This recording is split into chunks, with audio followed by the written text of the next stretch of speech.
الا یا ایها الساقی ادر کأسا و ناولها، که عشق آسان نمود اول ولی افتاد مشکلها.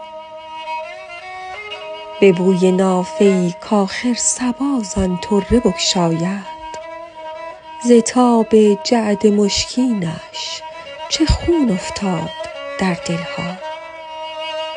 مرا در منزل جانان چه امن عیش چون هر دم جرس فریاد می دارد که بربندید محملها. به می سجاده رنگین کن گرت پیر مغان گوید، که سالک بی خبر نبود ز راه و رسم منزلها.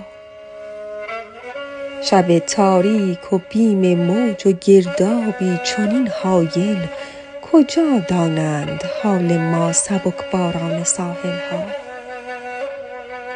همه کارم ز خودکامی به بدنامی کشید آخر، همه کارم ز خودکامی به بدنامی کشید آخر.